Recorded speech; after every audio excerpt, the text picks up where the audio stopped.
இப்போ இந்த women's day அன்னைக்கு ஒரு சில உண்மையா முக்கியமான சில வாக்குறுதிகளை படிப்போமா?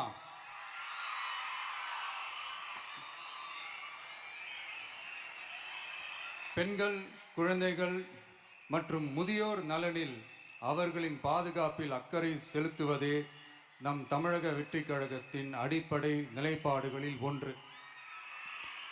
இதை நம் கட்சியின் முதல் மாநில மாநாட்டிலேயே அறிவித்தோம். அதன்படி அதற்கென தனித்துறை, அதாவது தனி இலாக்கா ஏற்படுத்தப்படும் என்று அறிவிப்பு செய்யப்பட்டது. முதல் மாநில மாநாட்டில் அறிவிக்கப்பட்டது போலவே பெண்கள், குழந்தைகள் மற்றும் முதியோருக்கென தனி இலாக்கா உருவாக்கப்படும். அந்த இலாக்கா எனது நேரடி கட்டுப்பாட்டிலும் கண்காணிப்பிலும் இருக்கும்.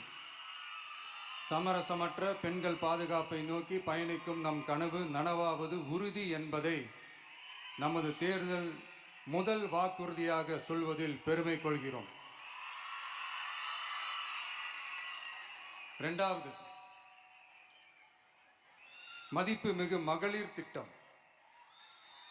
மக்கள் பணத்தை மக்களுக்கே திருப்பி தருவது எப்படி ஓசி என்று கேலிக்கு உள்ளாகும், எப்படி இலவசம் என்று ஏளனமாக பார்க்கப்படும்.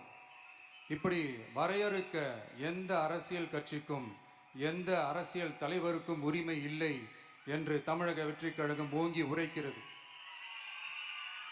இந்தியாவில் நம்பர் 1 இல்லாத மாநிலங்களில் கூட பெண்களுக்காக மாதம் வழங்கப்படும் தொகை அதிகமாக உள்ளது. ஆனால் நம்பர் 1 மாநிலம் என்று தனக்குத்தானே தம்பாட்டம் அடித்துக் கொள்ளும் வெற்றி விளம்பர மாடல் திமுக அரசில் மகளிர் உரிமை தொகை என்ற பெயரில் வெறும் 1000 ரூபாய் மட்டுமே வழங்கப்பட்டு வருகிறது. மக்களுக்கு அரசின் சார்பில் வழங்கப்படும் தொகையால் அவர்களின் மளிகை சாமான் வாங்குவது போன்ற முக்கிய செலவுகளில் ஒன்றாவது குறைந்தபட்சமாக வேணும் பூர்த்தியாக வேண்டும். அந்த எண்ணத்தின் அடிப்படையில் யோசித்ததால் நாம் அமைக்க போகும் மக்கள் அரசு இனி 60 வயது வரை உள்ள அனைத்து குடும்ப தலைவிகளுக்கும் மாதம் 2500 ரூபாய்